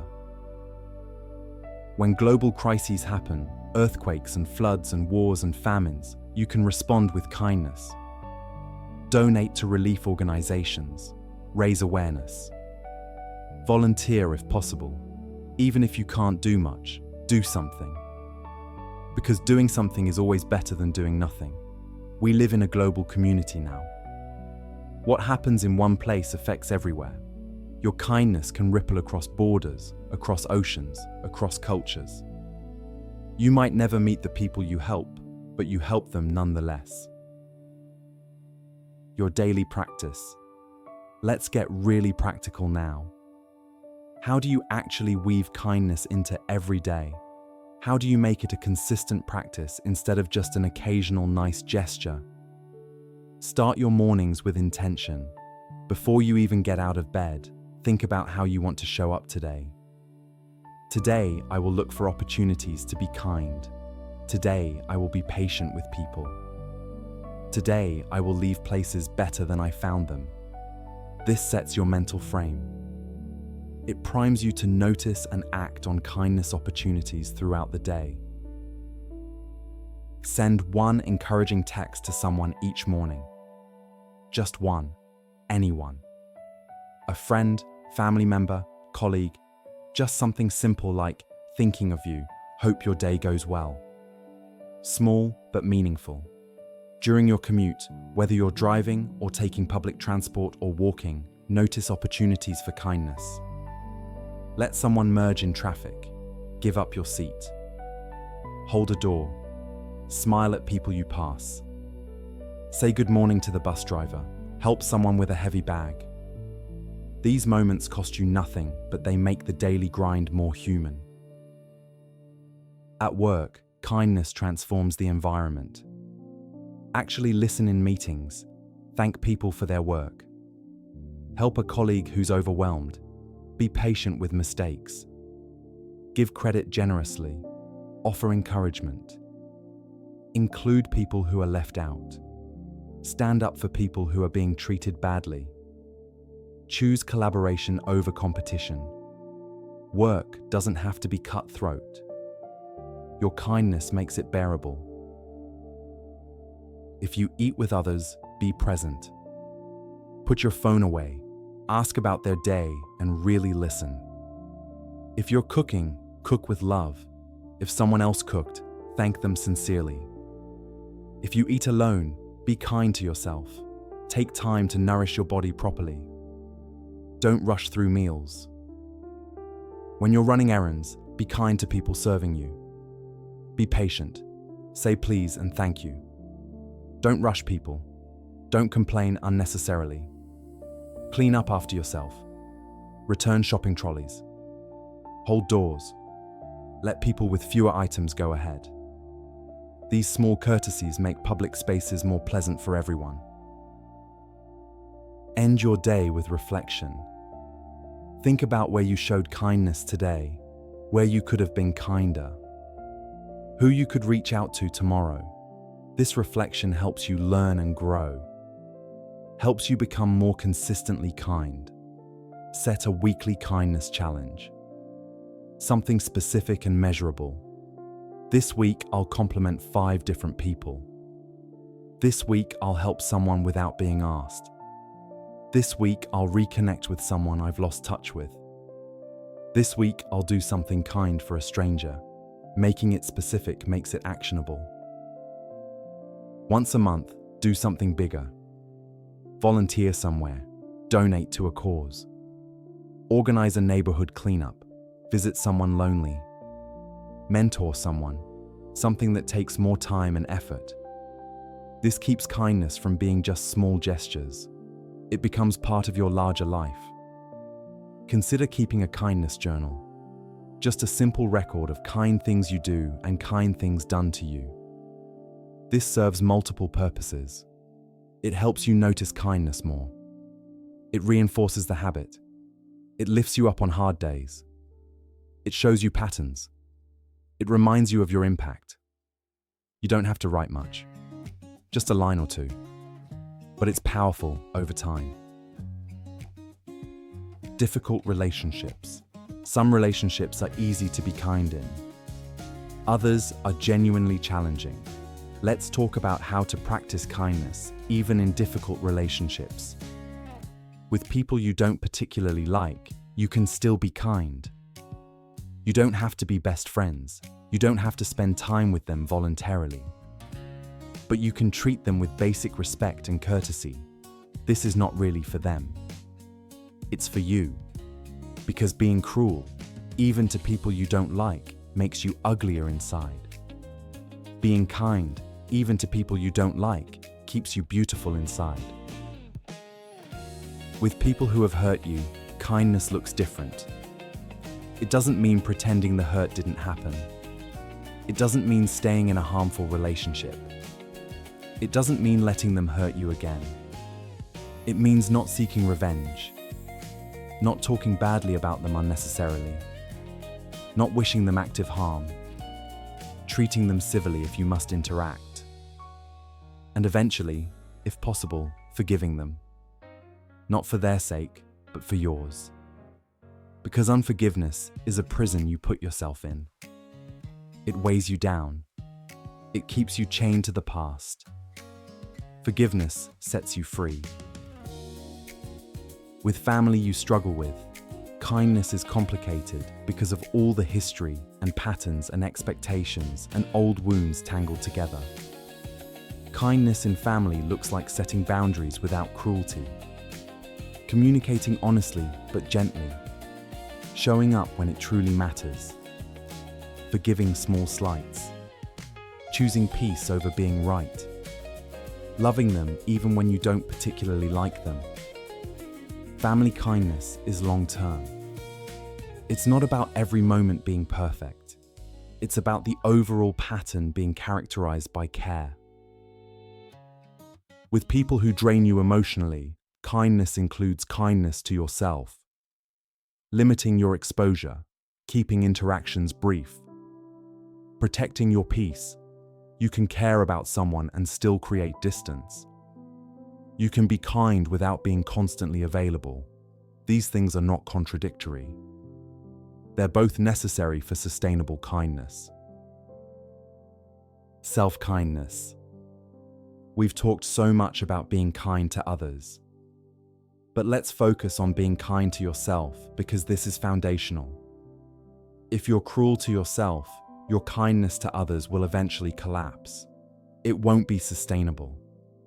Self-kindness is not selfish. It's necessary. Talk to yourself like you would talk to someone you love. When you make a mistake, don't say I'm so stupid, I always mess everything up. Say I made a mistake. That's okay. I'm human. What can I learn from this? When you look in the mirror, don't focus on everything you hate. Say this is my body. It's carried me through my entire life. I'm grateful for it. When you're tired, don't say I should push through. I'm so weak for needing rest. Say I'm tired. My body needs rest. I'm going to honor that. Set realistic expectations for yourself. Stop demanding perfection. You're not perfect. You never will be. That's okay. That's human. Celebrate progress, not just perfection. Honor your efforts, not just your results. Be patient with your own growth. It takes time. You're doing better than you think. Say no when you need to. When you're overwhelmed, say no. When something doesn't align with your values, say no.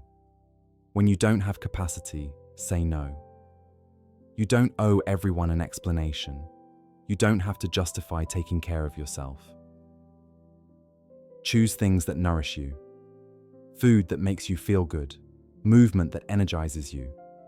Rest that restores you. People who lift you up. Activities that bring you joy. These aren't luxuries. These are necessities. When you mess up, when you hurt people unintentionally, when you fall short of your own ideals, acknowledge it. Apologize if needed. Make amends if possible. Learn from it. And then forgive yourself. Dragging yourself through endless shame doesn't help anyone.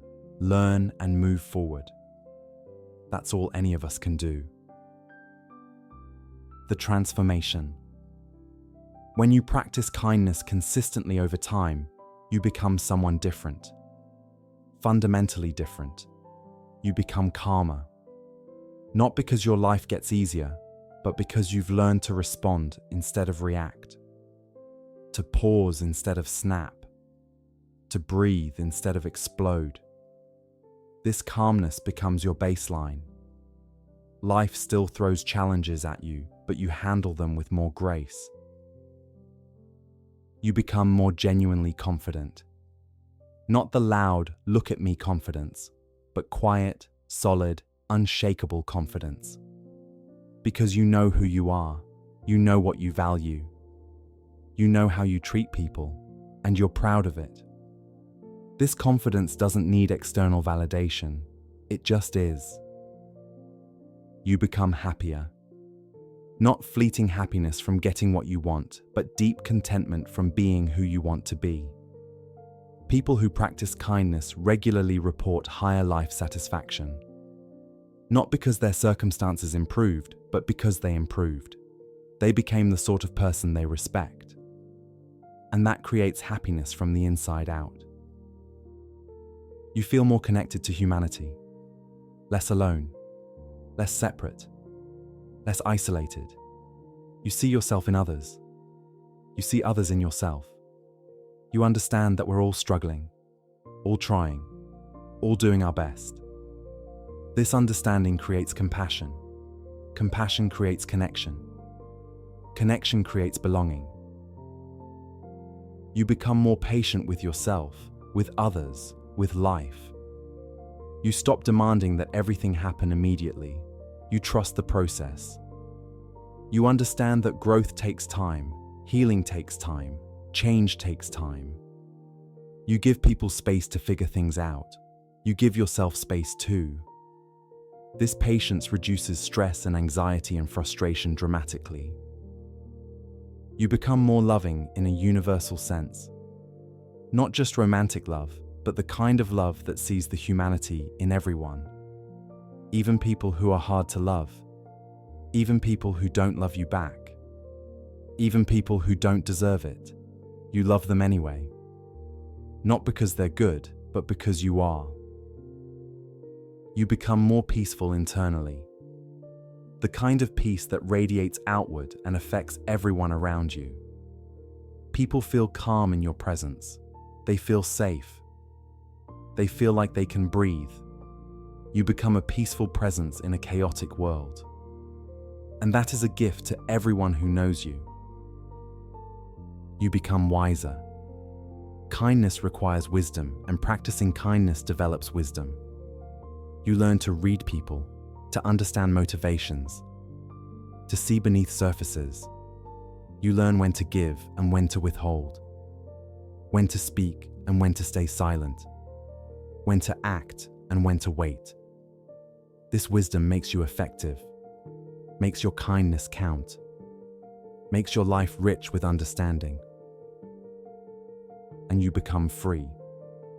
Free from the need to be right, free from the need to win, free from the need to be validated by others, free from the need to constantly prove yourself. You simply are, and that is enough. This freedom is deeply liberating. It allows you to move through life lightly without the heavy burden of ego. The kindness revolution. Imagine what the world would look like if everyone practiced kindness.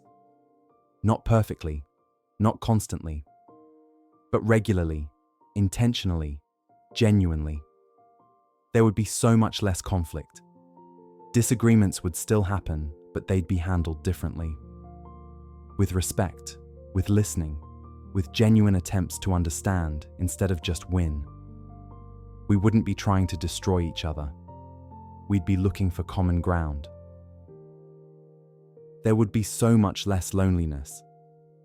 People would feel seen and valued and connected.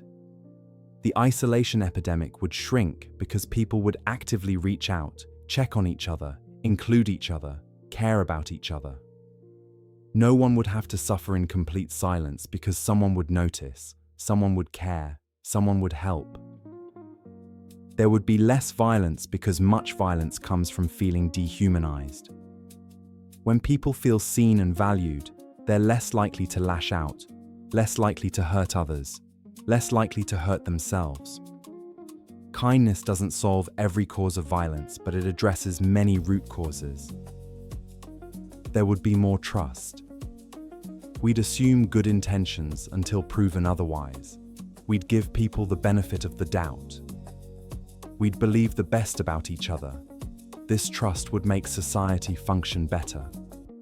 Collaboration would increase. Community would strengthen. Innovation would flourish. There would be more everyday joy from human connection, from kindness received and given, from feeling like you matter, from knowing you've made a difference. Life would still have challenges, but it would also have more sweetness, more light, more hope. There would be more courage because kindness gives people courage. Courage to try new things, to be vulnerable, to take risks. Because they'd know they won't be destroyed if they fail. They'd know someone will help them up, someone will encourage them, someone will believe in them. This creates a culture of growth instead of fear. This revolution starts with you. You can't make everyone kind, but you can be kind. And your kindness can inspire others who inspire others who inspire others. This is how revolutions start, not with grand gestures from important people, but with small choices from ordinary people like you. People who decide that kindness matters, who decide to practice it, who decide to be the change they want to see, one act at a time, one day at a time, one person at a time, until kindness becomes normal instead of exceptional. Until kindness becomes the culture instead of the surprise. Until kindness becomes who we are as humans. Your footprints. We started this journey talking about leaving footprints of kindness wherever you go. Now at the end, let's come back to that image.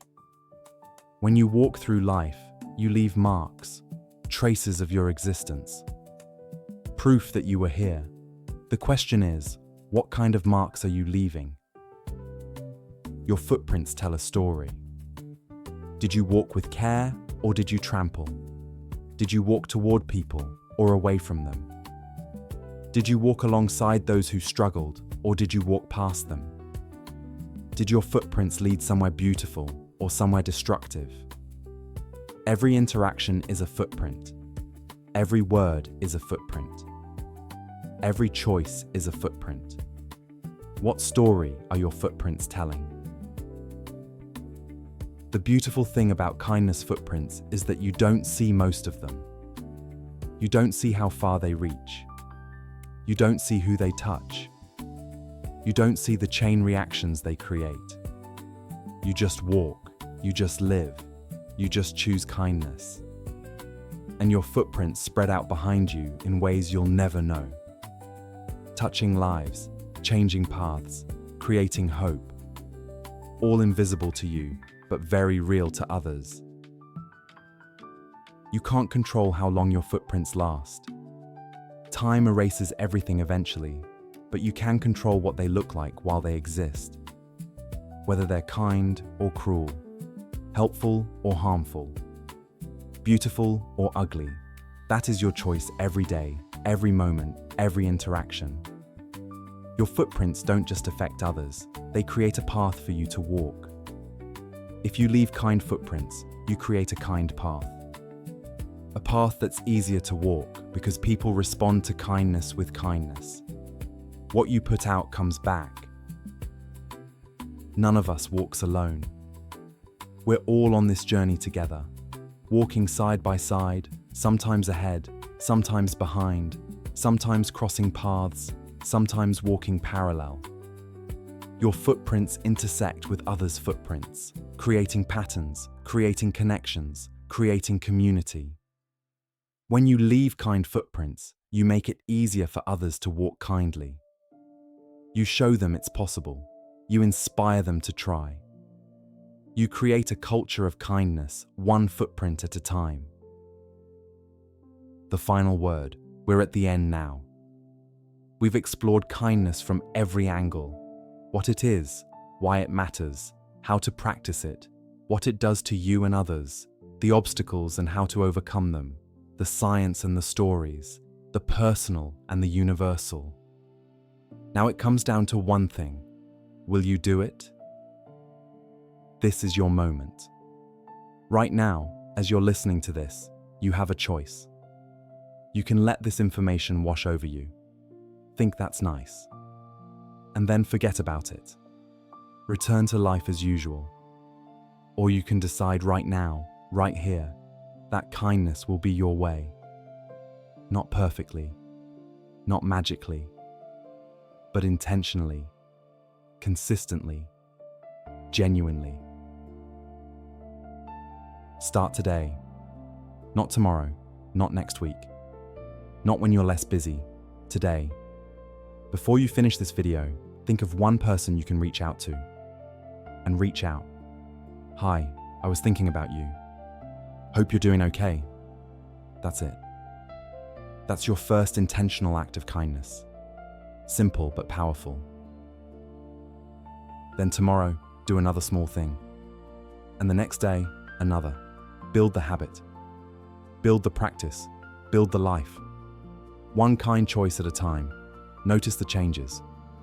Pay attention to what happens, how you feel, how others respond, how your world shifts. You'll start to see opportunities for kindness everywhere. You'll start to see people differently. You'll start to become different, calmer, happier, more connected, more alive. Share this message. Don't keep kindness to yourself. Talk about it. Model it. Inspire it in others.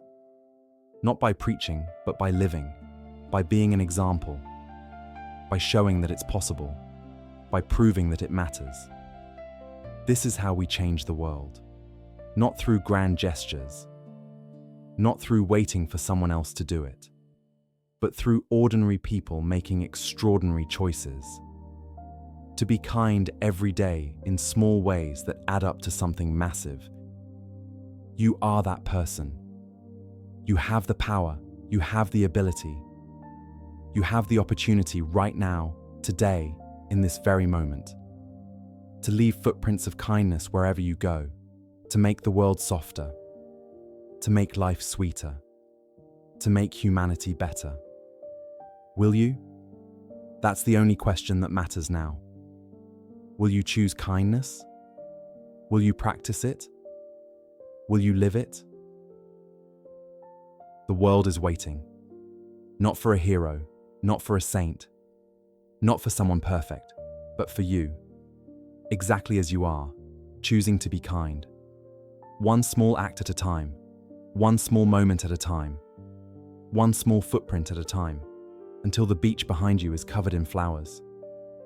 And everyone who walks where you walked knows that someone kind was here, someone good was here, someone who cared was here. And the world is better for it. Be that person. Leave those footprints, starting right now. Soft music fades in. Thank you for spending this time with me. For exploring kindness together. For being willing to think deeply about how you walk through the world. I hope this reminded you of something important, something you already knew deep down. That kindness matters, that your kindness matters, that you have the power to make a real difference.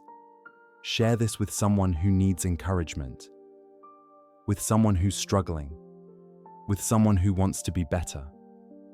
Let's spread kindness together, not just in action, but in conversation, in awareness, in intention. Leave a comment about a time someone was kind to you, or a time you were kind to someone else. Let's fill this space with kindness stories. Let's remind each other of the good that exists, and let's commit to creating more of it. Remember, you are one person with one life, walking one path, leaving one trail of footprints behind you. Make them kind, make them matter, make them beautiful, and watch how the world responds. Thank you for being here. Thank you for caring. Thank you for being someone who wants to be better. The world needs more people like you. Now go. Leave your footprints. I'll see you in the next video.